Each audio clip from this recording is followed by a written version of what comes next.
Hello दोस्तों, कैसे हैं आप। आज हम आपके लिए एक बहुत ही इम्पोर्टेंट केस लॉ पे डिस्कस करेंगे जिसका नाम है के Abbas versus union of India. ये केस हुआ था 1970 में और ये केस संबंधित है आपके right to freedom of speech and expression जो article 19 clause 1 sub clause A में बताया गया है और आपके रीजनेबल रिस्ट्रिक्शन जो आर्टिकल 19 सब क्लॉज 2 में बताए गए हैं। और ये केस स्पेशली जो रिलेटेड है वो सिनेमेटोग्राफी एक्ट 1952 है जिसमें sensor board of film certificates के बारे में बात की गई है कि वो किस तरीके से फिल्म इशू करते हैं, एक फिल्म पे सर्टिफिकेट्स देते हैं। ये सब हम आपसे आज इस बारे में बात करते हैं।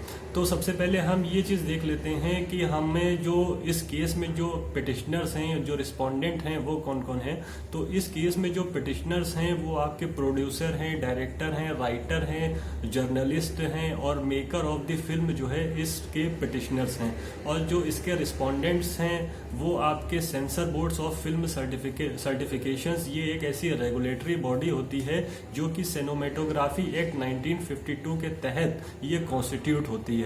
और ये जो भी फिल्म्स बन के आती हैं ये उनके कंटेंट को, उसमें क्या सीन दिखाए गए हैं उनको रिव्यू करती है, उसके बाद ही ये किसी तरीके का सर्टिफिकेट ग्रांट करती है। सबसे पहले हम आपको बता दें कि sensor board of film certification जो है 4 तरीके का सर्टिफिकेट्स देती है। एक सर्टिफिकेट्स होता है यू, जिसका मतलब होता है अनरिस्ट्रिक्टेड पब्लिक एग्जीबिशन। ये सर्टिफिकेट एक ऐसा सर्टिफिकेट होता है जो जिसपे किसी भी तरीके की रोक नहीं होती है और ये किसी भी एज के बच्चे हों या बूढ़े हों या एडल्ट हों, सबके लिए इस तरीके की फिल्म वो लोग देख सकते हैं, कोई भी रोक नहीं होती है। उसके बाद एक सर्टिफिकेट होता है ए।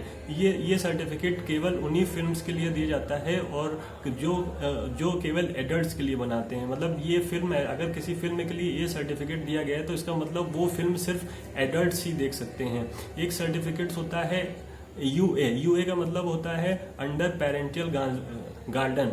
इसका मतलब ये होता है कि अगर कोई फिल्म ऐसी है जिसके लिए यूए सर्टिफिकेट दिया गया है तो वो फिल्म 12 साल से कम एज के बच्चों के लिए अप्रोप्रिएट नहीं है और वो अपने पेरेंट्स के साथ ही देखें, क्योंकि उनका गाइडेंस उस फिल्म को देखने के लिए बहुत ज़रूरी है। अगर बच्चे ऐसी फिल्म देखते हैं तो बड़ों का गाइडेंस होना चाहिए, तो ऐसी फिल्मों के लिए यूए सर्टिफिकेट दिया जाता है। एक फिल्म और जो चौथा जो आखिरी टाइप्स ऑफ सर्टिफिकेट है वो है S, special class of person. अगर कोई डॉक्यूमेंट्री फिल्म बनती है या कोई डिस्कवरी से रिलेटेड फिल्म बनती है या कोई स्पेशल प्रोफेशन से रिलेटेड फिल्म बनती है, जैसे डॉक्टर, इंजीनियर्स के लिए जैसे डॉक्यूमेंट्री हो गई, तो इसके लिए स्पेशल क्लास ऑफ पर्संस का सर्टिफिकेट दिया जाता है। स्पेशल क्लास ऑफ पर्संस यहाँ पे कोई डिसेबिलिटी से रिलेटेड नहीं है, लेकिन कोई डॉक्यूमेंट्री है उससे रिलेटेड है तो यहाँ पे ये सर्टिफिकेट दिया जाता है। तो ये हमने कर ली सर्टिफिकेट्स की बात, क्योंकि ये आगे बहुत काम आएगा। एक्चुअली अब हम ये जो केस है इसके फैक्ट पे डिस्कस करते हैं। इसका फैक्ट क्या था। एक्चुअली जो पिटिशनर्स हैं, जो डायरेक्टर हैं, उन्होंने एक फिल्म बनाई थी जिसका नाम था अ टेल ऑफ 4 सिटीज। इसमें उन्होंने 4 जो शहर हैं जैसे दिल्ली, मुंबई, कलकत्ता और मद्रास, इसके उन्होंने जो रियलिटीज ऑफ लाइफ हैं उसको इन्होंने इस फिल्म में दिखाया है। और उन्होंने जब ये फिल्म कंप्लीट हो गई तो ये फिल्म के लिए उन्होंने इच्छा जाहिर करी कि इसके लिए यू सर्टिफिकेट दिया जाए, मतलब अनरिस्ट्रिक्टेड पब्लिक एग्जीबिशन।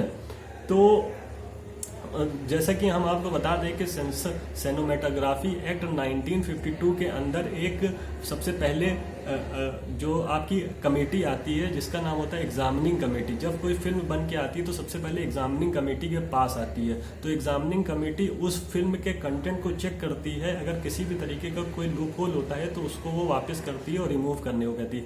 इस केस में एग्जामिनिंग कमेटी ने जब कंटेंट को चेक किया तो उसने कहा कि मैं आपको यू सर्टिफिकेट नहीं दे सकता, मैं आपको ए सर्टिफिकेट दे सकता हूँ और आपकी फिल्म जो है वो ए ही के लिए है, सिर्फ एडल्ट्स दे सकते हैं, क्योंकि इसमें कुछ ऐसे सीन्स हैं जो कि बच्चे नहीं देख सकते हैं।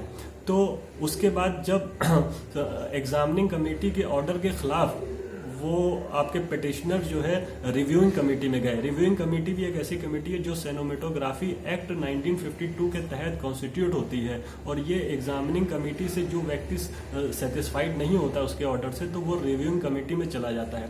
तो रिव्यूइंग कमेटी भी यहाँ पे जो है एग्जामिनिंग कमेटी के साथ स्टैंड करती है और वो भी ये कहते हैं कि film is not appropriate for the children. तो वो भी ए सर्टिफिकेट देने की मांग करते हैं। उसके बाद जो आपके पिटिशनर्स होते हैं वो डायरेक्ट सेंट्रल गवर्नमेंट को अप्रोच करते हैं और सेंट्रल गवर्नमेंट यहाँ पे ये उनको एक तरीके का उनको जो है रेमेडी ये देती है, ये कह के कि उनको जो है यू सर्टिफिकेट तभी दिया जाएगा जो वो इस tariके के कंटेंट जिसमें इमोरल ट्रैफिकिंग दिखाई गई है और आपके प्रोस्टिट्यूशंस दिखाया गया है और आपके जो है exploitation of money by PIMS means दलालों द्वारा जो एक्सप्लॉयटेशन किया गया है मनी का, वो सारी चीज़ें दिखाई गई। अगर ये सारे सीन डिलीट कर दिए जाते हैं तभी यू सर्टिफिकेट दिया जाएगा। लेकिन पिटिशनर इस चीज़ से सेटिस्फाइड नहीं होता है और वो डायरेक्ट अप्रोच करता है सुप्रीम कोर्ट में on the grounds that his right to freedom of speech was violated.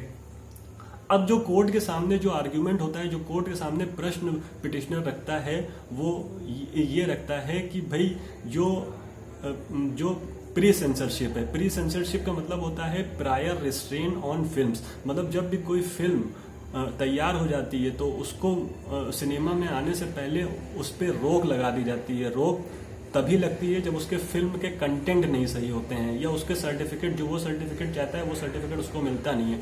तो इस केस में पिटिशनर्स ने सुप्रीम कोर्ट से ये कहा कि प्री सेंसरशिप जो है वो सिर्फ, क्योंकि उन्होंने ये कहा कि मीडिया की जो फिल्म है वो एक माध्यम है freedom of speech and expression का, और लाइक एनी अदर मीडियम, जैसे आपके न्यूज़पेपर हो गए, इंस्टाग्राम हो गया, फेसबुक हो गया, और न्यूज़पेपर चाहे वो इलेक्ट्रॉनिक हो या प्रिंट मीडिया हो, तो जब ये भी सारे माध्यम है freedom of speech and expression के, जब इस पे किसी तरीके का प्री सेंसरशिप नहीं है तो पे फिल्म पे फिर क्यों प्री सेंसरशिप लगाया गया है। इसलिए प्री सेंसरशिप एक अनकॉन्स्टिट्यूशनल इसको डिक्लेयर किया जाए। दूसरा उन्होंने पॉइंट ये रखा सुप्रीम कोर्ट के सामने कि भाई अगर प्री सेंसरशिप चलिए आपने लगाया है, हाँ हम उससे सेटिस्फाइड भी हो जाते हैं लगाया है, लेकिन ये आपने किस बेसिस पे लगाया है, ये आर्बिट्रेरी है, क्योंकि सिनेमेटोग्राफी एक्ट 1952 के अंदर कोई भी ऐसी गाइडलाइंस नहीं दी गई है कि किन गाइडलाइंस के आधार पर प्री सेंसरशिप लगाया जा रहा है। इसका भी कोई चर्चा नहीं की गई है सिनेमेटोग्राफी एक्ट 1952 के अंदर। तो दूसरा पॉइंट पिटिशनर्स ने ये रखा, और जो पिटिशनर्स ने ये कहा कि जो प्री सेंसरशिप जिसको ये कंसीडर किया गया है कि आर्टिकल 19 सब क्लॉज 2 के अंदर जो है एक रीजनेबल रिस्ट्रिक्शन है, तो ये जब इसके लिए कोई गाइडलाइंस ही नहीं है सिनेमेटोग्राफी एक्ट 1952 में, तो ये जो है आर्टिकल 19 सब क्लॉज 2 के एम्बिट में आते ही नहीं है। अतः ये जो है प्री सेंसरशिप ये एक तरीके का अनकॉन्स्टिट्यूशनल है। अब सुप्रीम कोर्ट ने क्या इसके बारे में डिसीजन दिया वो बहुत इंपॉर्टेंट। सुप्रीम कोर्ट ने कहा कि ये जो है, सुप्रीम कोर्ट ने पहले तो जो पिटिशन उसने दाखिल की थी आर्टिकल 32 में वो रिजेक्ट कर दी आपकी पिटिशनर्स की। उसके बाद सुप्रीम कोर्ट ने कहा कि हाँ गाइडलाइंस नहीं दी हुई हैं, लेकिन प्री सेंसरशिप लगाना एक तरीके का रीजनेबल रिस्ट्रिक्शन ही है, जो कि आर्टिकल 19 सब क्लॉज 2 के अंदर जो है के एम्बिट में आता है। वो आर्टिकल 19 सब क्लॉज 2 में जो रीजनेबल रिस्ट्रिक्शन 8 तरीके के बताए गए हैं वो उसी में आता है, क्योंकि प्री सेंसरशिप एक तरीके के पब्लिक ये प्रोटेक्ट करता है पब्लिक एट लार्ज को। इसके पीछे सुप्रीम कोर्ट ने रीजन ये दिया कि जो माध्यम है freedom of speech and expression, जैसे newspaper, electronic media, Facebook, Instagram, इन पे प्री सेंसरशिप इसलिए नहीं लगाया जाता है, और आपके फिल्म्स पे प्री सेंसरशिप इसलिए लगाया जाता है क्योंकि जो फिल्म्स होती हैं वो डायरेक्ट और बहुत डीपली जो है मतलब इम्पैक्ट क्रिएट करती हैं लोगों के माइंड पे, in comparison of the other medium of the freedom of speech and expression. तो इसलिए प्री सेंसरशिप एक कॉन्स्टिट्यूशनल है और ये रीजनेबल रिस्ट्रिक्शन भी है, और ये आर्टिकल 19 सब क्लॉज 2 के अंदर आता है, क्योंकि और माध्यम है वो इतना ज़्यादा इम्पैक्ट नहीं क्रिएट करते हैं लोगों के दिमाग पे जितना ज़्यादा जो है फिल्म्स करती है। इसलिए सुप्रीम कोर्ट ने कहा कि you certificate unrestricted public exhibition, it means you certificate आपको नहीं दिया जाएगा, आपको तभी यू सर्टिफिकेट दिया जाएगा जब आप अपने कंटेंट्स को डिलीट करिएगा। तो यहाँ पे सुप्रीम कोर्ट ने पिटीशन को रिजेक्ट किया और आपके रिस्पोंडेंट के फेवर में जजमेंट दिया। तो दोस्तों ये था आपका के Abbas versus union of India का। इस पे मैंने एक इंग्लिश में लेक्चर बनाया है जिसके साथ साथ नोट्स भी मैंने उसमें दिए हैं। अगर आपको वो लेक्चर भी देखना हो तो वो आप ऊपर आई कार्ड बटन में देख सकते हैं। और दूसरी चीज़ ये है कि अगर आपको मेरा लेक्चर पसंद आता है तो इसको लाइक कर दिएगा, सब्सक्राइब करिएगा। और मैं कोई टीचर नहीं हूँ क्योंकि मैं भी एक तैयारी कर रहा हूँ, तो मुझे जो जितना समझ में आता है मैं उस पर बनाता हूँ। और आपको मेरे ख्याल से इस लेक्चर से कुछ ना कुछ ज़रूर मदद मिलेगी। So thank you for watching. So I hope you are all well.